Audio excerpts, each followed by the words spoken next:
And let's go live. Okay. Hi, everyone. Thanks for tuning in to episode number 15 of the Blossoming into You series. My name is Mika Lau, and I'll be your host today. And joining us on this exciting topic and episode, we have with us Malika from India, which is so exciting. First time we have a guest tuning in from India. And we'll be talking about how to reclaim your sovereignty by reclaiming your body. Oh, I love this topic already. And with that being said, Malika, thank you so much for joining us today. Thank you. It's my honor and pleasure to be with you, Miko. Yeah, so give us a little background. I know you have, when we first got connected, just like a little over a month ago, you were in Hungary, and I was just so blown away by your traveling experiences and your spirit. So give us a little background about who Malika is. Okay, so I'm going to give a short version just for time. I went through a lot of traumas in my childhood. So my spiritual journey started quite young. I'm a primordial sound meditation teacher. I have been traveling. I was traveling. I just ended my traveling by moving back to India. I am from India originally. I traveled around the world for 6 years. I went to 16 countries. I was searching, really was like a spiritual search. And then I found my path. And that led to another thing. And I became a primordial sound meditation teacher. Then I started working with the archangels. I started channeling them. Now I'm a channel for them and my spirit guides, which is amazing. So that's what I do. And I'm so happy to be in this wonderful topic today of like really reclaiming sovereignty through our bodies. Yeah. Ooh, I love that. That journey definitely deserves for us to get back on again another time. And I would love to like hear all about your 6 years of traveling and really finding yourself. Okay, so let's dive into this topic. First of all, Malika, share with us, what do you feel?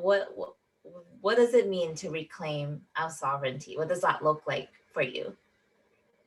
So for me, it's been one of my biggest lessons, and I'm still learning this every day as I'm on this path. But for me, most recently, it's been taking responsibility for my life and making choices that are aligned with my higher self. So because what I did see, like the patterns that I had before, were more that I was blaming my parents for doing what they did to me. Like there was a lot of stuff that happened and I was blaming outer situations, outer circumstances, and thinking of myself as a victim. I'm a victim of my life. And then there was this one moment, and it was recently in Hungary as I left Hungary, like the week before I left, where I really I entered this state of sovereignty. There was like a moment when I was doing, there was a channeling, and I received the information that I chose this life. I chose everything and everyone in this life because I have a bigger soul mission. And when I realized that, and everything that happened with my parents set me up so that I could serve the bigger mission. And I can be specific. The bigger mission is to invoke the divine feminine in India here, and I'm doing it through connecting Western women and Indian women together through retreats. But it was more like a moment of actually they served me. They did me a big favor by setting me off on this path, and that's when I really reclaimed my sovereignty in that sense. Yeah.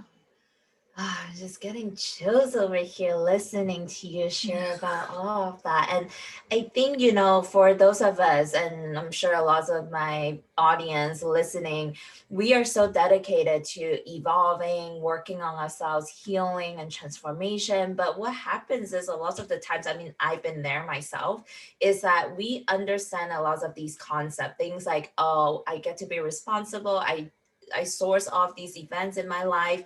But for me personally, I understood those concepts for a while, for the first 2 years of my journey, but I never actually what it felt like in my body to be responsible, like to own that I created everything. And that comes down to like the embodiment work, right? Like coming, reclaiming our body is so important for us to integrate and to really allowing everything that we know with our mind conceptually to drop into our body. So, which is what this topic is really all about. So, tell us more now that you gave us an idea of what reclaiming our sovereignty looks like. What does it mean to reclaim our body? So for me, I had this core wound since many years, a core soul wound, which was not wanting, like my spirit didn't want to ground in my body. And so I was just living life from like the higher up chakras, and I was too scared. I was really I had a lot of abandonment, so my root chakra was contracted. And when that happens, the sacral chakra kind of just blows open, so my boundaries were not really intact. And of course in the solar plexus also was also not in balance and harmony. So all three chakras were, because they kind of feed off each other. If one is out of balance, then the others also go out of balance. So what was happening was that I'm going through my life living from maybe like 50% potential from what I could be living from, and not really getting the full experience of life, um, not being able to really savor each moment, kind of living in that fear, the anxiety, um, and not being able to trust life, which is again the root. So if the root was out of balance, then everything, like the foundation of your life is then not going to be set, and it's going to affect everything. So for me, reclaiming the body was it's the gateway. It's like it's becoming it's actually starting your own direct relationship with life in a sense, because the more grounded you are in your body, the more that you can actually experience life in a different way. Because being in the higher chakras, which it was great, I still had connection with my higher self and my guides, but the thing that wanted to be birthed out of me, like the thing that wants to be created through me, through the divine mind, it wasn't being able to be fully created and birthed out of me. So I'm living in like a state of, yes, I'm connected, but I'm not connected. I'm disconnected. So it's like a disconnection that's present then.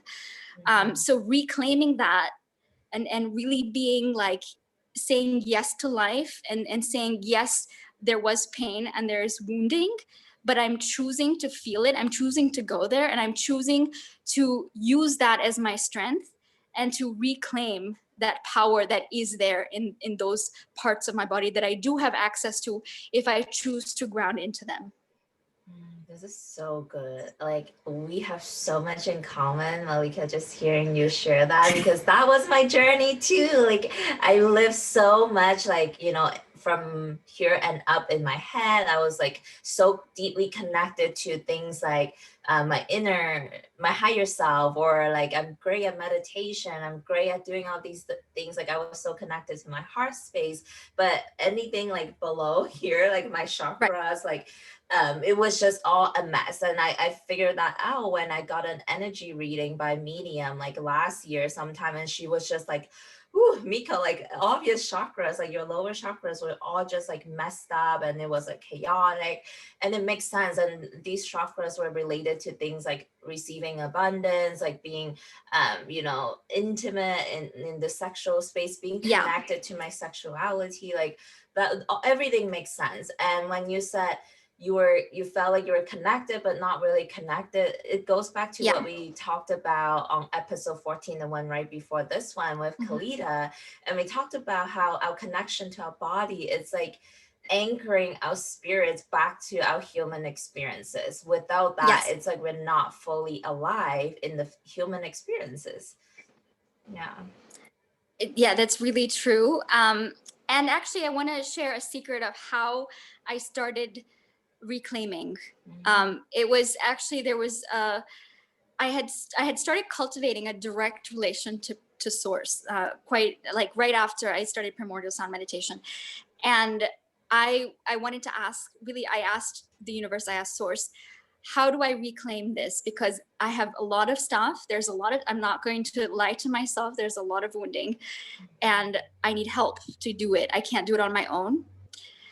So actually when I set that intention, and I'm sharing that because I think a lot of people can benefit from this, but when I set that intention, and I started writing, that for me it was writing, and I started journaling and writing to God, the universe, whatever you believe in, every single day. And then the answers started coming.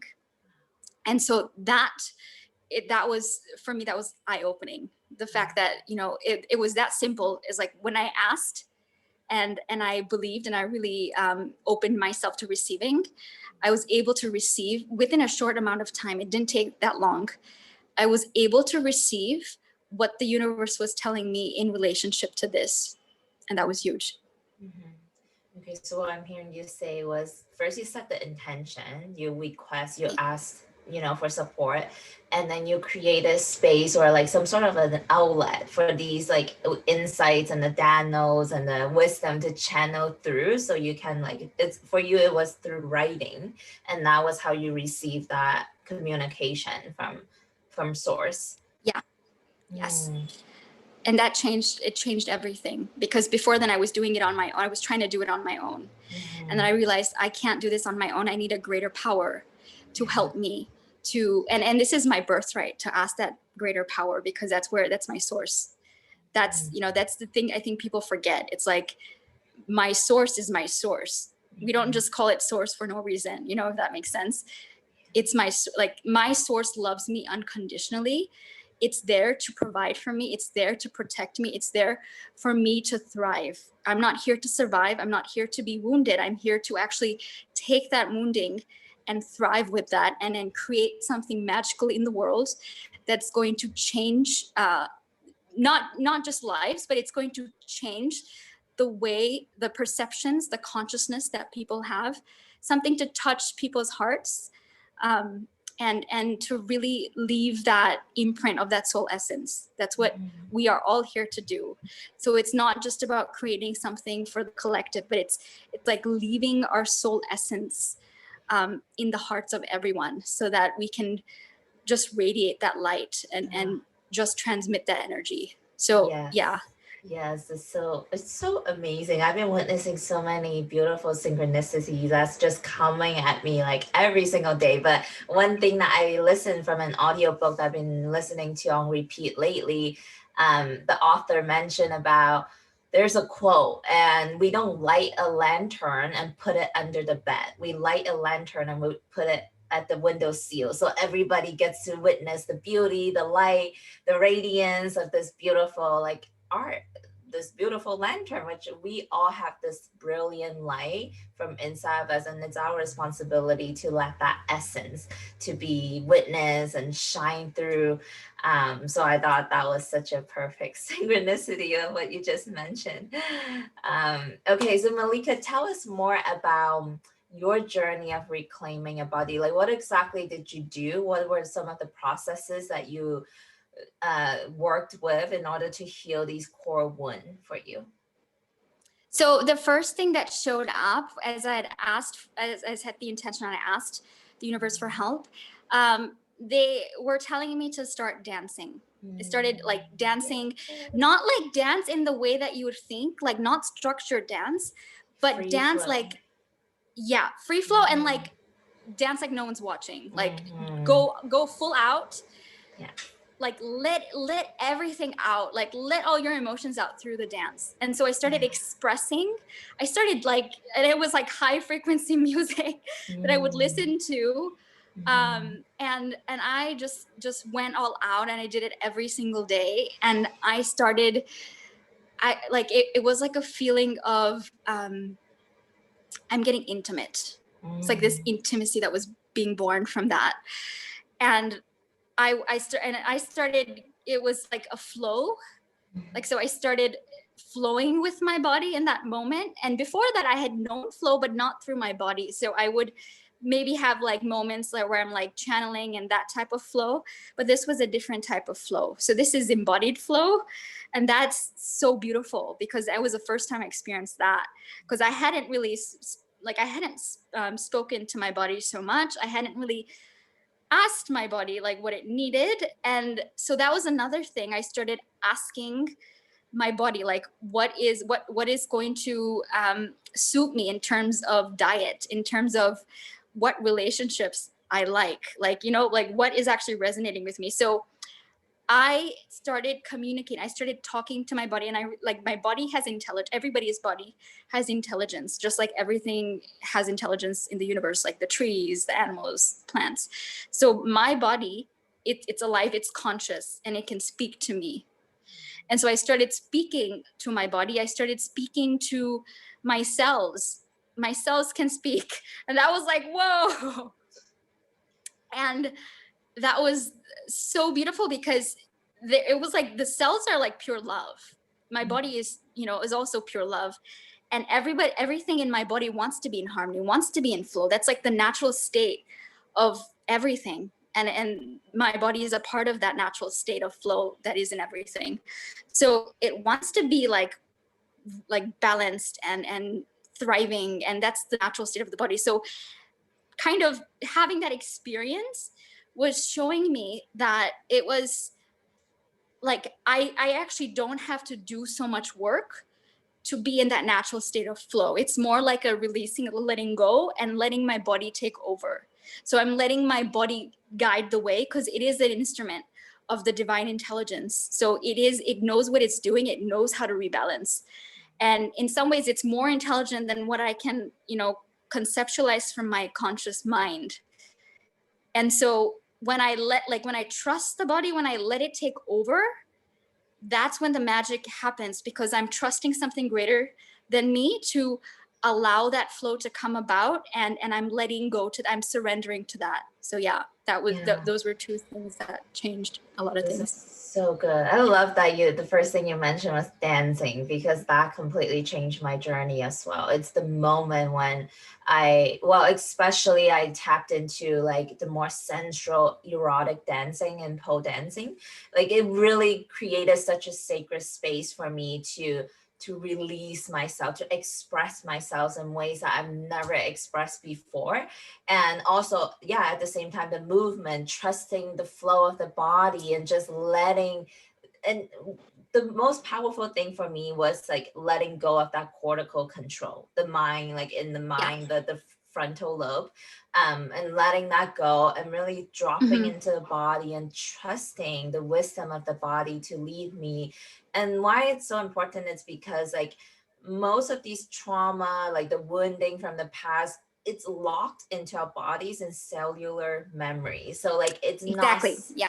it's not something that we can like use our mind to get rid of. Yeah. Like it's something that gets to be released. It's a energetic block that gets to be released, in whatever shapes or form. So that's why, and I know, Malika, like in the past, when I didn't have this connection and relationship with my body, I remember like always kind of almost like, so much withdrawn. I wasn't taking up space. Like doing things Yeah. like this would feel so uncomfortable. And to me, I think it was also related to the root chakra, like not being willing to take up space, like because I didn't feel safe. I didn't feel safe to be seen. I didn't feel safe to move about. But the more I am deeply intimate with my body and having this relationship, the more comfortable and the more alive that I'm becoming, because our body is it's a vehicle that allows us to experience like what's in physical form with our senses: sight, smell, hear, taste, and touch. The more we can cultivate those sensations, the more we come fully alive in every experience that we encounter. And the other thing that just came to me was your relationship with your body is your relationship to life. So if you're not living from the body, you're kind of not, you're saying no to life. You're being disconnected from life. And then life can't really serve you in the way that it wants to serve you, because life wants to serve you in the highest, and it does serve you in the highest, whether you believe it or not. but you have to like co-create with that. You have to allow that. You have to allow life to come, really close to you, and really like nourish you and support you. The same with your body. Your body wants to just give you so much love, and so much, and it has so much compassion for you. It loves you, and all you have to do is just start the relationship in your own way. It doesn't have to be in this way. This was my way because that's what resonated with me, but there are way more ways and techniques and hacks to getting in your body, and it's something that you have to unlock within yourself from your own life journey, from your own lessons that you have learned in your own experience. The same like the way that we connect to higher self, like for you it's going to be different. For me it's way different. For my clients it's different. It's like it's an intimacy that only you can get access to through your own unique gifts, hacks, talents. The same with your body. So that's what I've realized. There's no one way to connect with your body, and there's no one way to connect with anything. It's like so unique to you. It's up to you to initiate that relationship, because it was us that got in the way of it. So it's up to us to really allow that stuff that got in the way to be released, so that we can have like an up close and personal relationship, like a really intimate relationship with body, with higher self, with everything that is there. Yeah, I mean, the first step is really anyone listening is you get to choose. It's just a choice that you Yeah. make in this moment or not. And I do want to give some background context though, in terms of like what led up to that choice to be sometimes in order for us to be in the place to have the power to choose typically requires certain things. For me, it was the feeling of safety, the feeling of security. Like I had to release some of the core wounds from childhood, like core, I mean like major wounds, not like from here specifically, but like some childhood wounding or past that I got to heal in order for me to generate a sense of safety, for me to even be okay to surrender and drop into the body. Because what happens is those of us who are so much living from here and up, it's we're constantly in the survival state. We are in the Yeah. fight, Oh flight, or yeah. freeze. And when we are in survival mode, we don't have time or space to be in the body and surrender. Like we're just, the body's not designed that way. So you No. get to really look at, okay, where in my life right now do I not feel safe? Like how can I generate more of a sense of safety within myself so that I can more and more so coming back to this place where the body can relax. Like the body needs to relax in order to surrender and for us to drop out of the mind, so we're not constantly trying to survive. Yeah, I think that's important to mention. Yes, yes. And that is like the basic step before even doing the other steps, because that is when you're in that state of anxiety and stress, you can't think of anything else because you're so overwhelmed with that state, that nothing else can really, like, there's no space created for anything else to come through. So that becomes a hindrance. So actually, for me, working with that specific aspect, that was my spiritual path, which is primordial sound. For me, that helped. That type of meditation helped that, because we have a mantra that is like the vibration of our soul, that's calculated scientifically. And when I started this path, there was a trust, there was a sense of safety that was created with that meditation practice. And I felt like, okay, Divine Mother has got my back. So that was like the first time I ever felt like, wait, I'm supported. My mantra has my back. My mantra is intelligent. It knows what it's doing. Like the right people come in, the right mentors, the right coaches, the clients that I need for my own evolution come in. Like everything was there was like a different flow after I started this meditation practice. And then that's how I started creating the trust with myself, with the mantra, with my body, with Divine Mother. Everything started to come about because there was this moment, like I had a consistent practice of like just dropping and like relaxing. So I guess it's relaxation that kind of, for that amount of time every day, I was just relaxing. I was just feeling safe. in myself. I was just connecting with my own soul essence. And so that helped me change and shift my relationship with, not feeling secure, not feeling safe. Of course, that was just the basis. And now there's many more ways you can evolve that. But for me, that has been crucial. And I'm sure like you have your own thing that you have created um, to get you in that state of pure safety and security within yourself. Yeah, Yeah. absolutely. And I've been mainly focused on my journey lately. It's around like safety and security when it comes to my sexuality, like my sensuality, my relationship with my body. And what works for me is visualization. Like I love visualization and really identifying parts of myself, building a relationship with parts of myself. Maybe I there's a lot of shame, there's a lot of judgment or guilt, and then I would personify that part of me and almost give it a name, like give it an image, like who is that, and then what would this person be telling me, like, oh, sex is bad, like you're shameful if you do this, like really identifying that. And then I go in and identify a part of my body that is celebrating me, honoring my sexuality, like cheering me Beautiful. on. Yeah. Like to me that is like maybe some goddess or a divine mother or mother Yes. nature, Yes. and just Yeah. feeling her essence, like feeling what she would be saying to me, how would she be cheering me on, and just almost like making a conscious choice. I am handing over my sexuality to this divine mother or to this goddess, and letting you guide me, letting you create that safety container for me. And it's been so magical, like just by doing that visualization. And I feel like totally lit up, I feel like I'm totally safe to explore this part of myself. So that's my practice. Yeah. It's so beautiful. And as you were saying that, I got like chills because when you said the divine goddesses, so Mm-hmm. I do work with like there's Kuan Yin and Mary Magdalene and Mother Mary, and they have helped me also in this journey of being, because they represent the reclaiming of sovereignty. That's what they represent, these goddesses, and we have to speak about them in this wonderful topic because that they were also life changing in this way for me. um, when I started, I think the first time I connected, so the first one that came in my life was even before primordial sound meditation, was Mother Mary.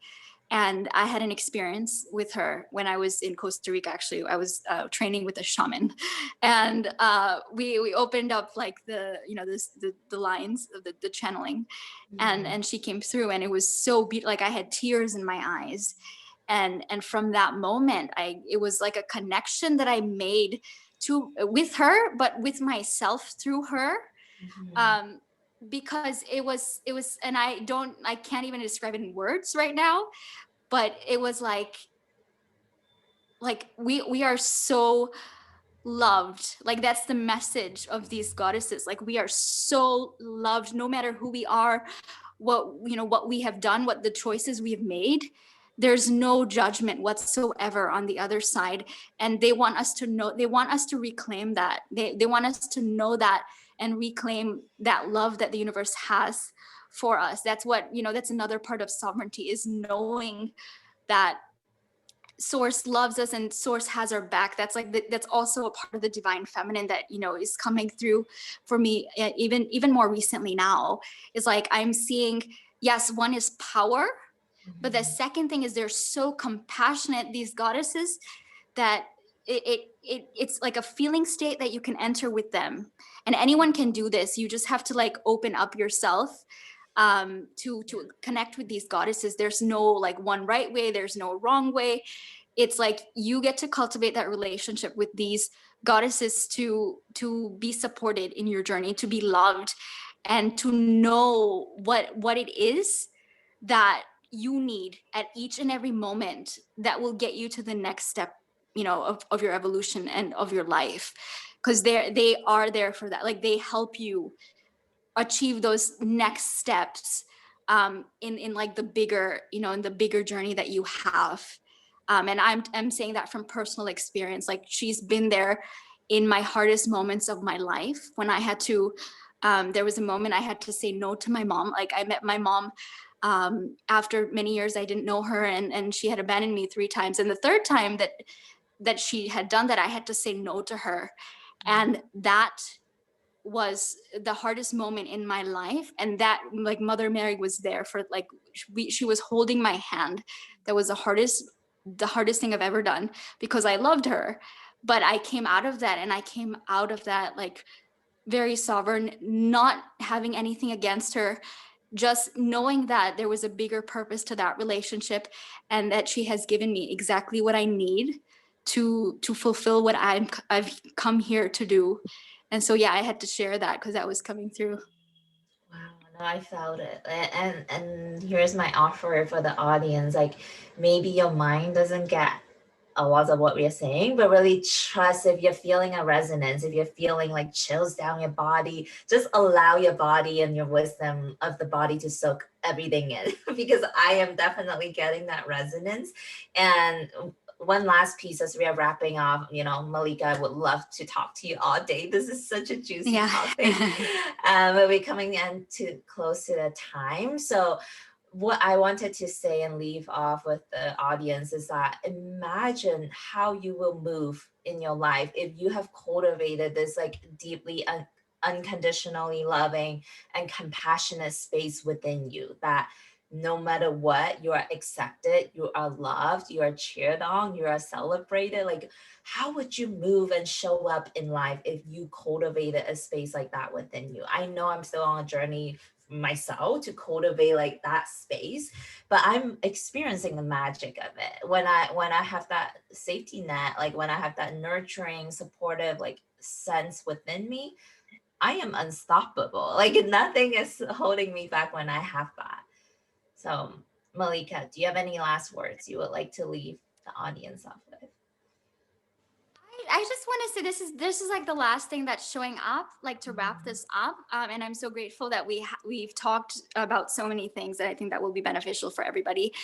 Um, but, like, if I have a strong connection with myself, with my higher self, with source, then I've got the foundation for everything.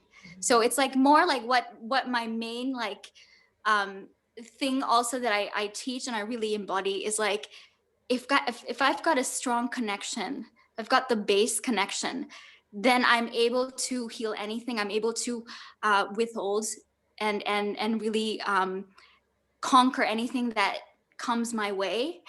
And I become a vessel. I become a beautiful divine vessel to radiate that light and that essence that is within me. So I hope that everybody that was with us today kind of gets to feel that, because this is like a transmission.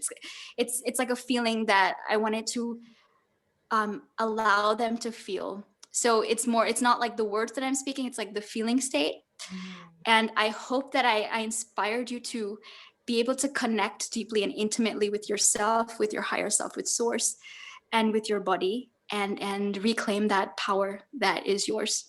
Thank you mm. so much, Miko. I absolutely love you, and yeah, I appreciate this topic that we had.